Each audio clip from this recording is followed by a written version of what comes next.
Welcome to She Sells Radio. It is episode 300, my friend. How is this even a thing?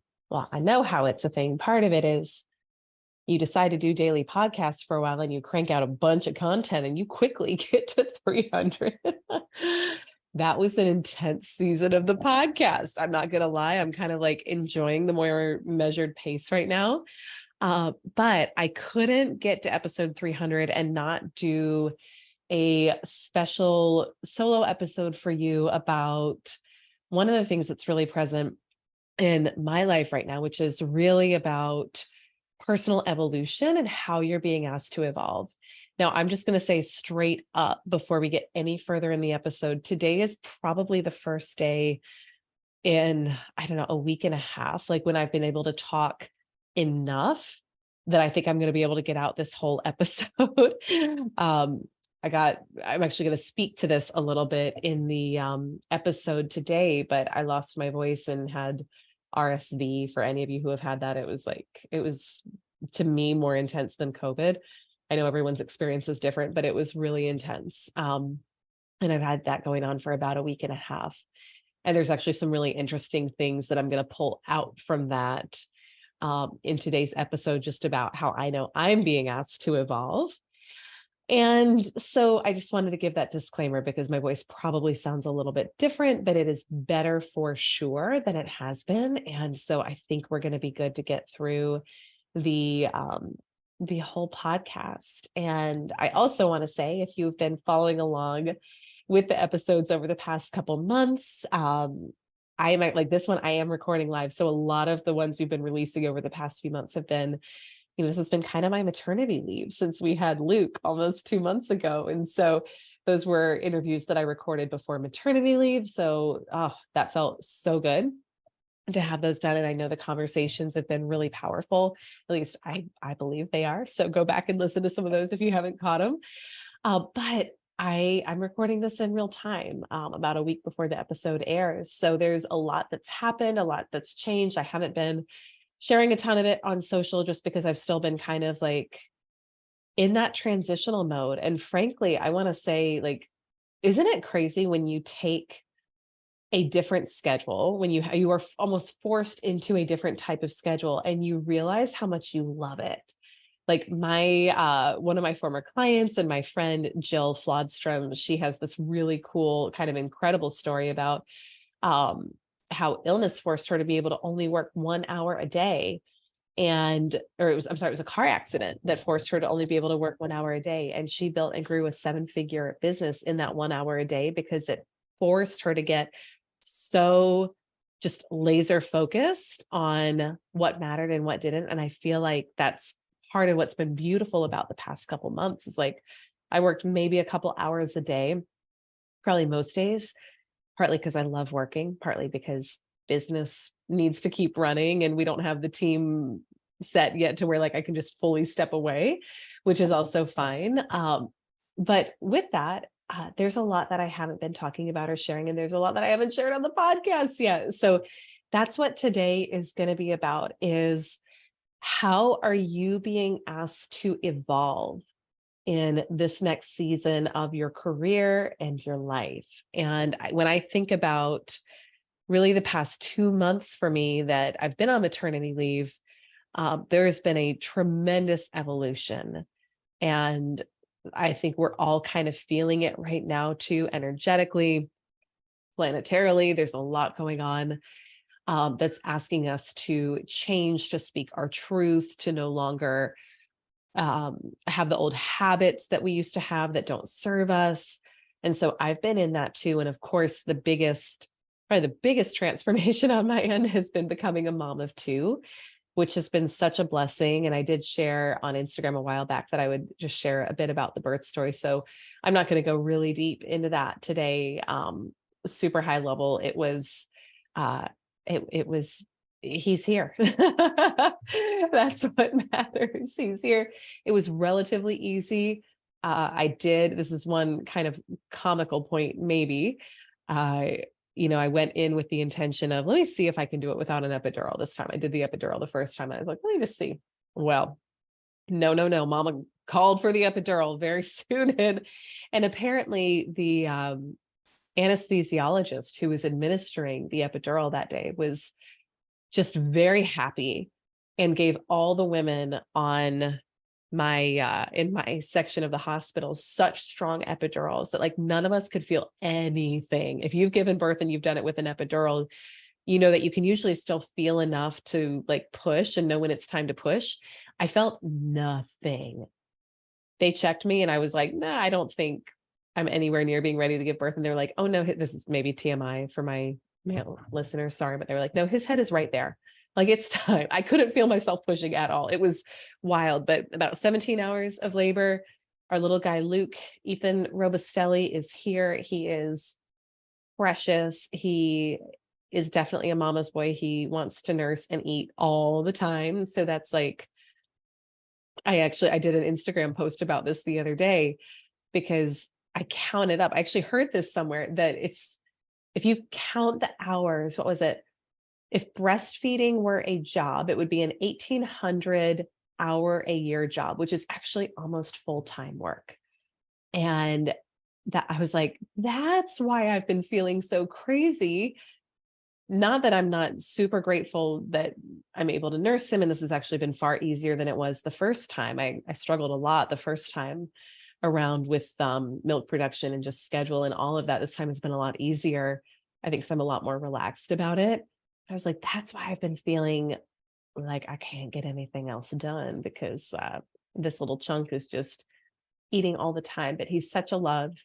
Jack is loving being a big brother. He's doing a really good job. And so I wanted to just share that update because I haven't shared on the podcast yet. Like everyone is doing well.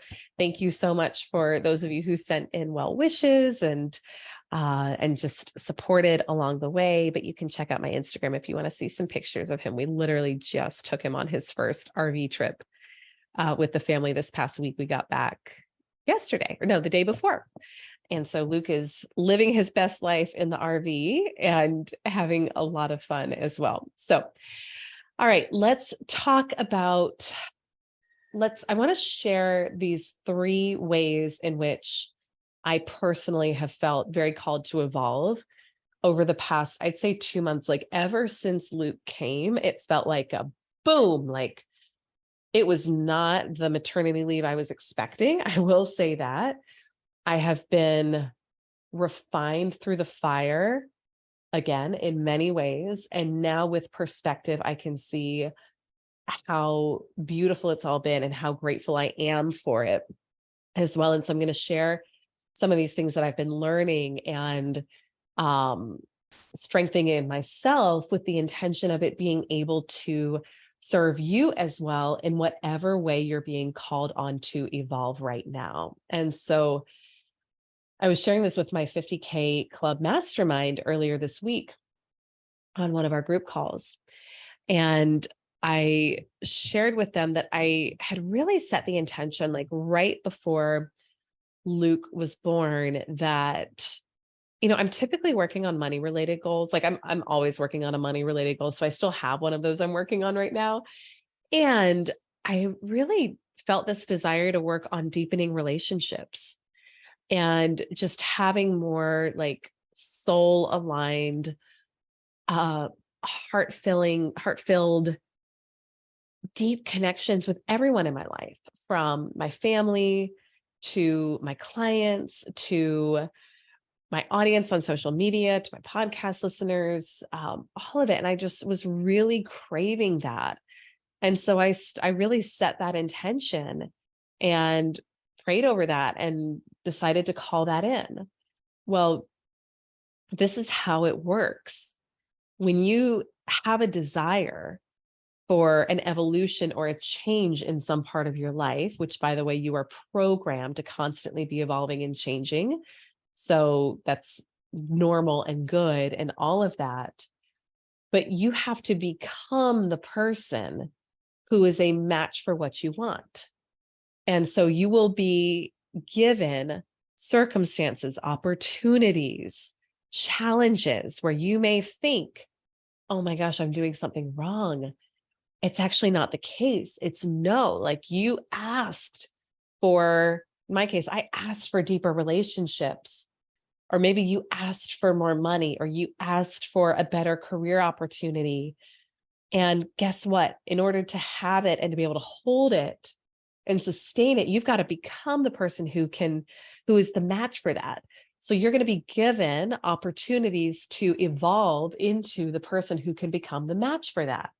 And so when I set this intention, this heartfelt desire and intention to deepen relationships, I kid you not, it was probably 2 days, 1 to 2 days after that, I started receiving sets of circumstances that have been the most challenging, some of the most challenging in my life when it comes to relationships. And it was hard. I'm not gonna lie. These past couple months have been some of the hardest in that way in my life. I lost my voice twice in that time. So first was towards the beginning, second was just coming off of it this week. And what I shared with my mastermind, and what I want to share with you today too, as well, is that the part that was mirrored back to me so beautifully through all of this. Now, I didn't see this at the beginning. I'm not like, trust, I did not see this at the beginning, but with the power of coaching and calling in friends and high-level mentors who could help me shift perspective on things, I'm able to have a different perspective now. And I was able to see that in order to be the woman who has the type of relationships that I really desire, there was a part of me that needed to shift. And that was the part of me that was still, to some extent, although I've done so much work in this area, still to some extent afraid to speak her truth, afraid to set boundaries with other people for fear of being unliked or for fear of being judged. There was a part of me that was still tied to perfectionism and needing to be perfect in order to have certain types of business results or life results. And so all of this got mirrored back so powerfully. And it was all around the area of speaking my truth and speaking up for myself and setting boundaries. And so I started using my voice and speaking my truth in ways that felt very uncomfortable, and that challenged that smaller part of me that was still holding on to this desire to be liked by everyone, because that's not actually a recipe for really profound relationships. The recipe for deep relationships, like I was desiring, is to be so true to yourself that you're going to repel the wrong people, and that's okay. But that the right people are going to be so drawn to your energy of authenticity and your energy of self-love, which is something that I have cultivated in spades, like way more over these past few months. And so along the way of doing that, it was like I was using my voice in ways that felt so uncomfortable and so scary in many ways and many times, that I lost my voice multiple times. And again, I'm still like getting back. I'm kind of getting over the second bout. But what I shared with my mastermind, kind of the takeaway for you that I want to share, I shared with them and I want to share with you as well here, is really remembering that you're going to get to become the match for the person who has whatever you've set an intention for: more sales, more money, again, different type of business, different type of clients. If you want, I'm working with a lot of women right now who want to call in like a very high level clientele. Well, guess what? Who are they going to want to work with? That person, that high level client who's paying however, whatever your high ticket prices are, they're going to expect you to be confident, to be certain, to be unapologetic, to have great boundaries, to be solid in yourself and your pricing. And so you get to become that. And along the way, in the up level, it's not a matter of will there be challenges or will it feel like chaos. It's like, okay, what is going to be a challenge? What's going to feel like chaos for me? Because it's part of the process. Because from a quantum physics standpoint, you're breaking old energetic bonds with who you used to be, the people you used to associate with, the feelings that you're addicted to feeling, disempowerment, uncertainty, lack, etc. The circumstances in your life that are no longer aligned. And so when we do that and we break those old energetic bonds and we're in that river of change, as Joe Dispenza calls it, you are going to experience what feels like some chaos. And it can be things breaking, you getting sick. It can be just everything feeling like it's falling apart, whatever it is. It's not a sign that you're on the wrong track. It's actually a sign that you're on the right track. But the key is to know what's going on and then to redirect that now available energy towards what are you wanting to create versus going into spin and freaking out and thinking that something is wrong. So that's the first kind of piece of my own evolution over the past few months. And I hope that you can take from that what you need to maybe have some peace and some comfort if things are feeling a little chaotic, out of control, uncomfortable, whatever, right? During this season of your life. So with that, the second piece that I want to talk about for you here today is you have to be so open to how you can best serve given the what's so in the world right now and given what your clients and what the world needs. And this is something that has been so interesting to me. And it's something that's really been illuminated over the past few weeks is I have a certain business goal that I'm working on right now. And I'm intentionally visualizing that goal, seeing that goal completed, feeling into it. I will say it doesn't, like, I know it's still in the formation process because I'm not so like attached to it now. When I go into my meditation and visualization, I'm like, yep, it's like, it's a done deal. It's happening. I know it. If you do the work that I'm talking about here, you know, when you hit that point with it. So I know I'm not there yet, and that's okay. But I'm getting closer every time I work on it. But as I continue to lean into creating this next level goal and asking, how can I most be of service? The opportunities I'm getting back are different from the ones that I went into this year thinking I would be focusing in on. And specifically what I am seeing and feeling, like what I'm getting feedback on that people need the most, are a lot of sales strategy right now for how do I sell in the world today. And then also, interestingly enough, lots of opportunities in the AI space and the tech space. And if you know me and you've listened to this show for a while, you may be like, okay, those aren't things we typically talk about on here, because I am such a deep, deep, deep fan of the inner work and how transformational that is when it comes to you achieving your business and your sales goals. And I also don't want to be naive to what is the next level evolution of me that I'm being called to step into to be most of service at this time, and to grow our clients, to grow our company, to serve more people. And so I'm really leaning into those things right now. A heck of a lot more strategy. I am studying AI every day. Like, I would not think this would be me. I'm doing it. I'm actually really geeking out on it because there's so many use cases for just ways you can streamline sales, customer service, all of it. So I'm having fun with that. I'm actually planning on doing a special podcast episode about that soon. I'm going to bring in some other experts on that. So if you have questions on that, you can send me a DM. I'm at Elise Archer on LinkedIn, Instagram are the two best ones I would say to reach me. But so the takeaway from that for you, I can feel my voice right now, is like, oh, we got a few more minutes. So I'm going to try to be expedient here. The takeaway from that is be open to what shows up in terms of how you can best be of service.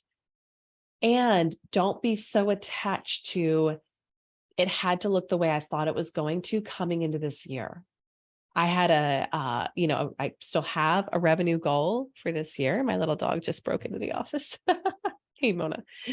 I have a revenue goal for this year. I came into this year with a sense of how many people would need to be in my existing programs in order to hit that. And what I'm kind of getting clearer and clearer on right now is like, I actually don't think that that's the way it's going to happen. And I'm okay with that too. The opportunities that are coming in now are actually very exciting. very different from they're incorporating a lot of what I would say my skill set is that I haven't been marketing or promoting it a ton for a while when it comes to like marketing, personal branding, journalism, communications, strategy. Like I actually really, I say this, I'm not great at everything, but I am pretty great at strategy. I am pretty, I'm good in these areas. And so I know I can help and serve people there, but it's different than how I thought it was going to be. And that's okay. So just pay attention to what are you being mirrored back when you think about the goal that you've set. And then ask again, like, who is the person who has achieved that goal? And I even asked this the other day. I was like, okay, well, what podcast? Like, if you looked at my podcast feed a week ago, maybe 2 weeks ago, it would have been very different from what it is today. It was probably all or almost all, a little bit of marketing, but almost all like mindset, wealth consciousness. And if you look at it today, there's some of that in there. I kept my favorites, but there's a heck of a lot more strategy. There's a lot more marketing. There's some AI specific podcasts as well. Maybe an investing podcast or two. But so it's like, I have to become the expert, and the things that I'm being shown are the places where I'm going to be helping people. And I'm so good with that. So I get to evolve in that way. And so do you. So think about that. What are the podcasts that the person who has your goal manifested listens to? And if it's She Sells Radio, awesome. I hope so. Keep listening, right? We're going to be evolving and growing. And we're going to be adding on more of, like I said, like strategy, like what AI do you need to use for your sales? All of that, continuing to incorporate the foundation in mindset and feminine energy for our listeners who identify as female, and rewiring belief systems. Because I know we get a lot of traction and requests around those topics, but it's going to be a blend. And if that's not like, if we're not what you feel like you need right now, go listen to something else. I want you to make a good use of your time with what you need, but really ask that question. Like, what would she be listening to? What would he be listening to? Right? Ask yourself that question. And then the final and the third place here where I personally have been evolving, and I want to share this with you because I think this is really cool, is relationship with time. Now, I did a social post this week talking about a literal meltdown that I had earlier this week. It was only a few days ago. I had a meltdown. I'm not going to lie. And the transition from, it's the same type of thing that happened when I went from 0 to 1 kids. And huge shout out to those of you who are, I had someone, a woman write me, and she was like, yeah, I'm a single mom of 4. Like, I feel you. I was like, oh my gosh, I have it so easy, like so easy compared to her. So I'm not about comparison, but I know for context, like there's people with a lot more challenging parenting situations out there. I know how lucky and blessed I am.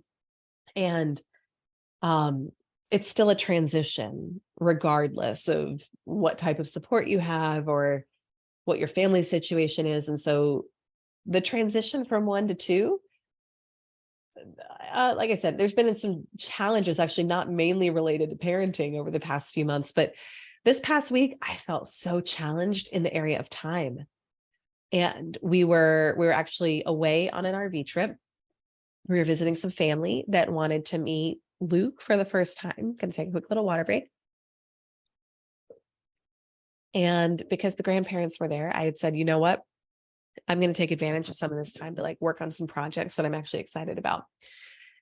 And so I had like a couple hours a day blocked where I was intending to get some work done. I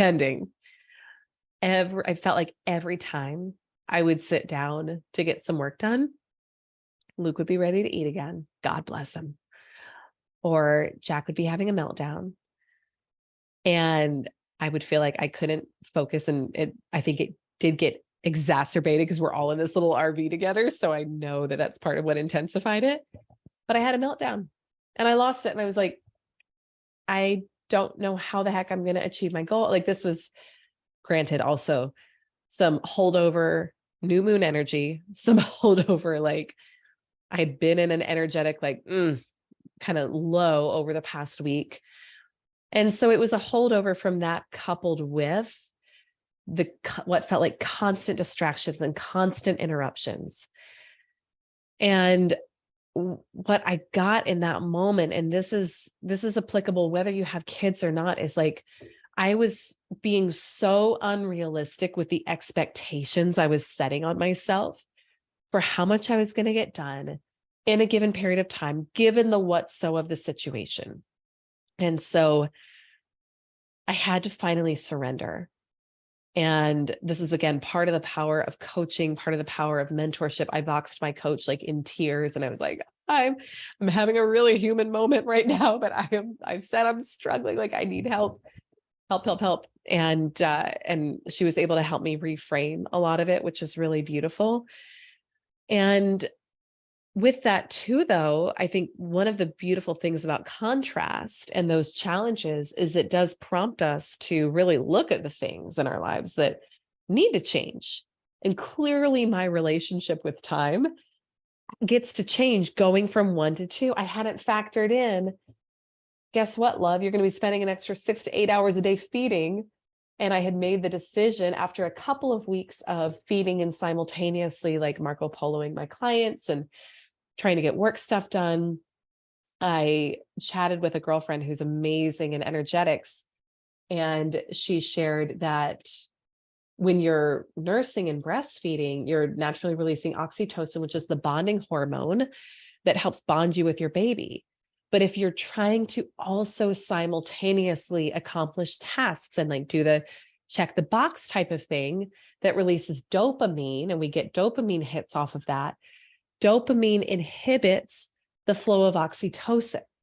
And so I was actually inhibiting the flow of the bonding chemical with my new baby by trying to fit in the work I would have normally been doing while I was nursing him. And that for me, and I could feel it, like I felt, even though I was like checking the box and getting stuff done, and I was actually more like, I would say probably more available than I had been in the past, because I just had suddenly what felt like so much downtime and I wanted to be quote unquote productive. When I found that out, I was like, I'm not doing that. And I so respect whatever your decision is for how you need to structure parenting and business. And I certainly don't have it all figured out right now. I'm just sharing my own experience here. When I found that out, I was like, no, like for me, I care so much because I know when we had our first Jack, like I didn't know these things. And there was a part of me that wanted to like guilt and shame myself as a mom, as a first-time mom. And I've had a lot of really like loving, gracious conversations with myself over the past few weeks to not do that. But now that I know that, I've just made the personal decision that like, I'm not going to be doing work things, doing like check the box type of tasks while I'm nursing our little guy, because I care very much about bonding with him. And I also know that, what was I going to say? Oh my gosh, I just had a total brain lapse. Hold on. It's going to come back. Oh, I know how short this time is. I know I'm going to blink and he's going to be a 3-year-old running around. And then I'm an 18-year-old, right? It's like my brain is already going there. So anyway, but there was still the challenge of how the heck do you get done what matters while fitting in this new kind of like full-time / high part-time job. And so I went back to the book Do Less by Kate Northrup, which, oh my gosh, shout out to Kate. This book is phenomenal. It's probably the only time management book that I've found that actually works for us as women. And I've tried so many things. I just went back to giving 12-week year a shot recently, and it was like kind of working. I think it's really good for some masculine structure. So check it out. I do recommend it for my clients sometimes because I think it can be very helpful from a productivity standpoint. But I'll say for this season in my life, it was like, oh, it just felt so heavy. I felt like I was constantly behind. I've done all the things. I've tried all the things from a time standpoint. This book and her system of aligning your activities with your energy and also having a lot of grace for yourself is the only thing I've ever tried that actually has felt like it worked. from a time and productivity standpoint for me as a woman. And I was re-listening this week to this chapter on become a time bender. And oh my gosh, I got to tell you, it was such a good reminder, because part of why I was feeling so frustrated and I was having the meltdown is like, I temporarily forgot how this stuff works. And I was trying to multitask, being in the RV with our family, while also simultaneously writing a submission for a publication that's due in a couple weeks, and working on an upcoming launch that we've got coming up in a couple weeks. And it's like, of course you're going to have a meltdown, because I wasn't fully present for either. And it felt terrible. So she talks in this chapter about this concept of Kairos versus Kronos time. And I knew this, but I'd forgotten this. And this is so powerful. So I want you to really listen. It's also known as Einstein time versus Newtonian time. And the way that you may know it is how different the passage of time feels when you're in a flow state versus when you're not, and you're trying to multitask and you're trying to get all the things done. And so Kairos time is that time where it's like you're just present with what is in front of you. And you're not thinking about the past, you're not thinking about the future, you're just there. And what happens when we're there, and this is really, I'm not going to get into the physics of it on the show today, partially because I don't think I'm qualified to, but I can tell you I've experienced it, and you probably have too. When we're there, it's almost like we can stop the passage of time, versus when we are in Kronos time or Newtonian time or linear time, where it's like we're trying to work in these certain buckets of time and time keeps marching on no matter what. And we're maybe trying to multitask and we're trying to fit in just more into the day. You probably feel like you never have enough time. And what she recommends in this chapter is practice Kairos time, or being just fully present with what's in front of you as much as you can throughout the day. And remember that you actually generate time. From this standpoint, you are the time generator versus you're at the mercy of time. And I just did this little experiment with it. It was like the next day, I had on my calendar to do something in the morning related to business, and Luca needed to be fed again. And it was like during the time block, I was going to do something for my business. I was like, it was not a big deal. But afterwards, I could just tell he wanted to snuggle, and I could just tell he wanted to cuddle. And I was like, you know what? We've got the RV is so cool. I love it. I tell you what, we've gone back and forth on whether we're going to sell this thing, because it is a beast to maintain. And so all of that being said, we've gone back and forth on it a bit over the past few months, but it has a really, this is not why we're going to keep it or not, but it has these really cool, recliner leather heated vibrating chairs that are really nice. And I love it because you can ride in them while you're driving down the road, and you can buckle yourself in, and they're super comfy and awesome. And I looked at that chair and I was like, I just feel like I want to sit in that chair, turn on the vibration, turn on the heat. I was still sick, by the way. I want you to notice how much my insane mind was trying to push me to get so much done, while I was literally still feeling like crap while this was happening from the RSV. So anyway, I was like, I'm just going to sit there and I'm going to focus on feeling better. And I'm going to snuggle my baby, and I'm just going to be so present in this moment. And I sat there, I snuggled him, I soaked up the moment. Jack was running around doing something. I was enjoying watching him do that and kind of laughing at what he was doing. And when I looked up, it was I felt like I had spent 30 minutes doing it. It was maybe 3 to 4 minutes had passed. And I was like, how is that possible? Well, and it was because it was Kairos time, because I was present. So when you're present, you literally can bend time and space. Okay. And so that's something that I am really leaning into right now, because I probably have I don't know. It's different for all of us, but for me right now, I probably have maybe 3 to 4 hours a day to work right now. And I've been rolling that way for a while, but I was able to do it a little bit more loosely. And now it's like, no, like literally it's maybe that. Like a lot of days it's like 2 to 3, maybe. And yet I'm still committed to growth. I'm still committed to serving my clients. I'm committed to this podcast. I'm committed to all of it.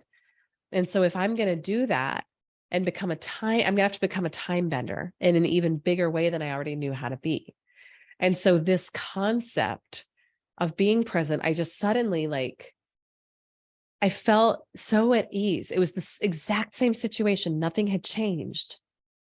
But one experience of it was total meltdown, with time just passing and feeling like there was like never enough time and I wasn't getting done the things I wanted to get done. And then the next day, same world still going on, totally different experience. And I got so much done that day because I was just saying, I was generating time. It was different. I would kind of flow from one thing to the next.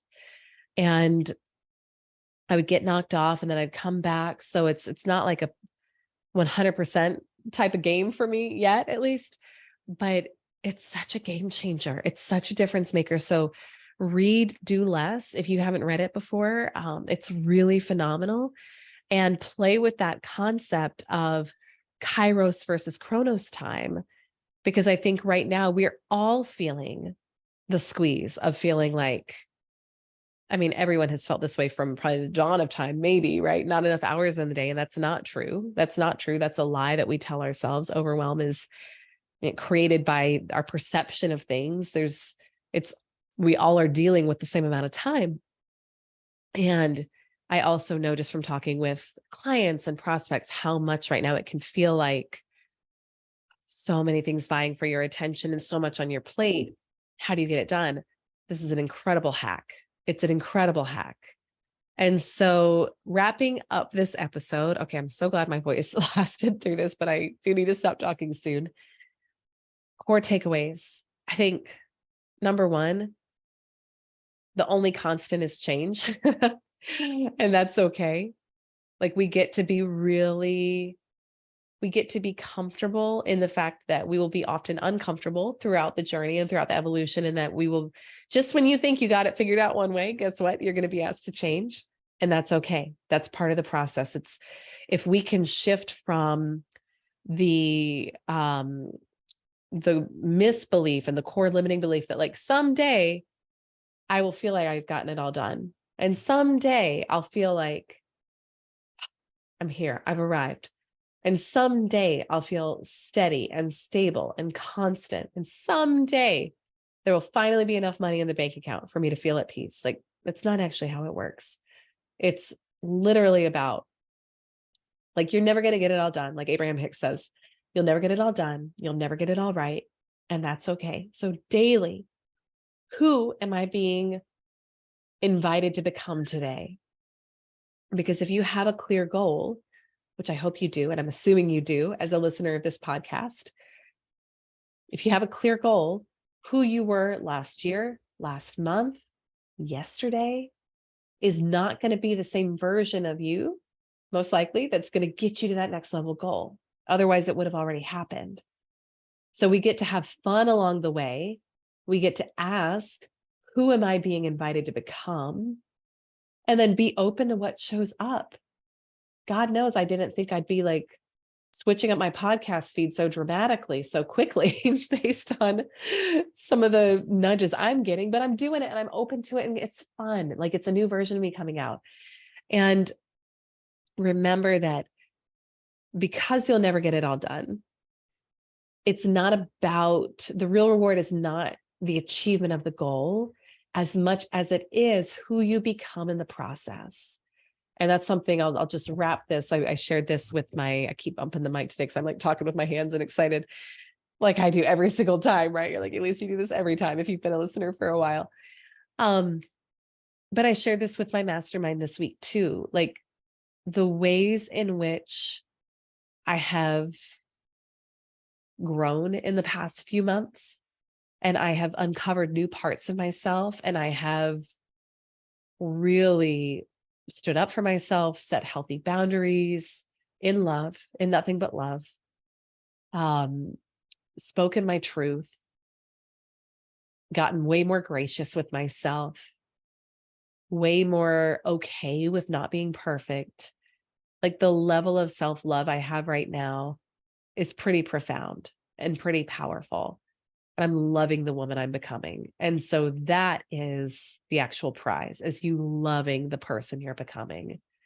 So with that, my friend, it's good to be back recording for you. I've got, gosh, maybe a couple more coming for you that were recorded pre-maternity leave, and then it's going to be all fresh content coming out. I've got some just amazing dynamic interviews coming up for you too that I'm going to be recording live over the next few months. And of course, I'll keep coming in with solo episodes and sharing with you what's showing up for me today, maybe some more from the car as I feel inspired as well, because guess what?